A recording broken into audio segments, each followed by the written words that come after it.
Hello hi వేస్ welcome to వెనీ బేటీ టిప్స్ కుకింగ్. ఈరోజు ఈ వీడియోలో ఆనంద్ దోశ ఎలా ప్రిపేర్ చేయాలో చెప్తానని నా స్టైల్లో చాలా ఇష్టంగా తింటామని మా ఇంట్లో మంత్లీ 2 టైమ్స్ అలా చేసుకుంటాము.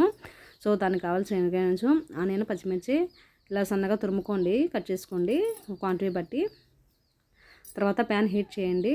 ప్యాన్ బాగా హీట్ అయ్యాక పిండి రెడీ చేసుకోండి. ప్యాన్ హీట్ అయ్యేలోపు సోలా పొడి, సాల్ట్ యాడ్ చేయండి. అండ్ తర్వాత మనం ప్యాన్ హీట్ అయింది తెలిసిన తర్వాత ఆనియన్ అప్లై చేయండి. ఆనియన్ అప్లై చేస్తే త్వరగా వేస్తుంది దోశ. అండ్ వాటర్ చల్లండి. దాని తర్వాత ఇలా దోశ వేసేయండి రౌండ్గా. చూడండి ఎంత రౌండ్గా వచ్చిందో.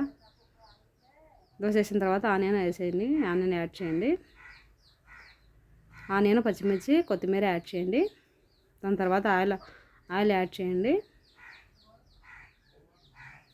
ఆనియన్ ఇంకా సన్నగా తురుముకోవచ్చండి. కొంచెం నేను లావుగానే కట్ చేశాను ఈ వీడియోలో. ఆయిల్ కూడా యాడ్ చేయండి క్వాంటిటీ బట్టి. సో చూడండి అలా ఉడుకుతూ ఉంటుంది. స్మెల్ సూపర్గా ఉందండి. ఆనియన్ కొంచెం మీడియంలో ఉంచండి. సో కాలిందండి ఒక సైడ్, చిన్నగా అలా వేసేయండి. చూడండి ఎంత బాగా కాలిందో. చాలా బాగుంటుందండి టేస్ట్ తింటే. సో చక్కగా ఆఫీస్ టైంలో పోయే ముందు ఇలా మనం రెడీ చేసుకొని తింటే ఎంత బాగుంటుందో.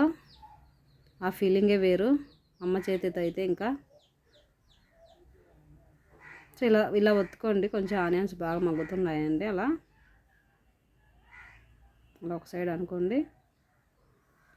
అంతే అండి, సింపుల్ రెసిపీ. సో మీరు కూడా ట్రై చేసి ఎలా ఉందో కామెంట్ చేయండి. ఇది అందరికీ తెలిసినదే అండి. సో మనం ఏమైనా జీలకర్ర, కరివేపాకు కూడా యాడ్ చేసుకోవచ్చు ఫ్లేవర్స్గా. ఏమైనా వెజిటేబుల్ తురుము కూడా వేసుకోవచ్చు అండి. చాలా బాగుంటుందండి. సో మీరు కూడా ట్రై చేసి ఎలా ఉందో కామెంట్ చేయండి. ఫస్ట్ టైం మా ఛానల్ చూస్తున్నట్టే please subscribe channel, like the button అండి. మీ సపోర్ట్ ఉంటే ఇలాంటి మంచి వీడియో చేస్తుంటే please watching more videos and my channel.